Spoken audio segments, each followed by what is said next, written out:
Hello, everyone. It's Andrea here, and I just want to jump on and give you a little bit of information. So, one of the things, if you are actively out in the real estate market, there are a couple of documents that may come across you that I want to quickly explain here on this video. So, the first document I want to talk about is a consumer guide to agency relationship.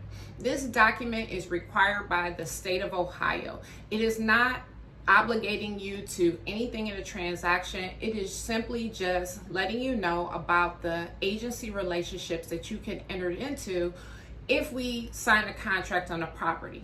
I can work for you as your representative. I can become a dual agent in the transaction. I can work for the seller in the transaction. In the document, it breaks down the types of agency relationship should we continue on down the home buying or selling process. It also talks about that we practice fair housing laws. So oftentimes buyers or sellers will receive this document more so on the buyer side because you may have not done any business with that real estate agent, so it's kind of out of the blue. But this document is keeping us legal, what's required by us to present to you, so you know kind of like your rights in this whole entire transaction. So by signing that document, you're not signing your life away. It's just helping us as real estate agents remain compliant in the transaction.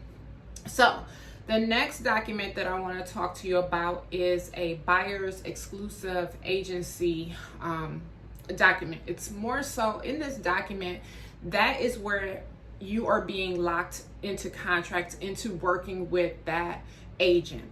Once you sign that document as a buyer, that is saying that if you go out to find a property and you do not use that agent, you can personally be liable to owing that agent a commission. So typically in a transaction, how it works is the seller pays the buyer and the seller's commission. That's here in the state of Ohio. The common practice is that the seller, when they sign a contract with their listing agent, it is an agreement that they're also going to split that commission and pay the buyer's agent as well. However, when you sign this buyer's representation agreement, you are agreeing that in the event that you go out and find a house that you like, let's say at an open house, and you sign a contract with another agent, you can potentially owe that agent a commission if something cannot be worked out with that other agent.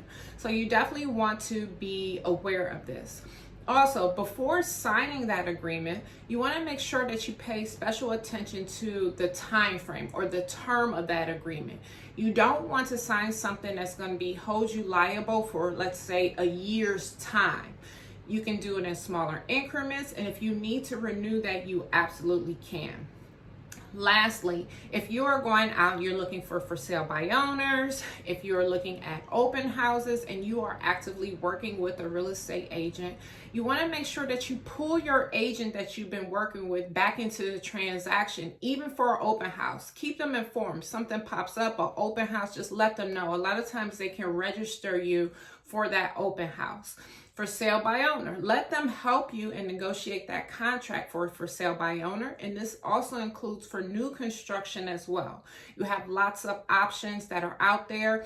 As a real estate agent, we are there to protect you, to make sure that you are getting the best deal possible. We're reviewing the contract for you, making sure that you're in compliance and so that you're not taken advantage of.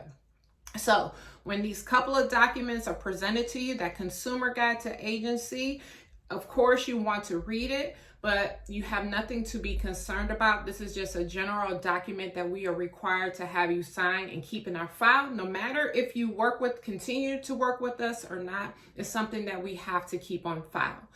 On the flip side of that, if you are presented an agreement, a buyer's exclusive agreement, that's something that you want to pay a little bit more attention to because that locks you into working with that agent. Now, I will say, if you are working with one of our agents and you are not happy, if you happen to sign that document, you're not happy with the services, it does not do either one of us any good if we lock you into that contract and will not let you out of it. We will let you out of that with a written notice. And so both parties can walk away and be satisfied with the situation.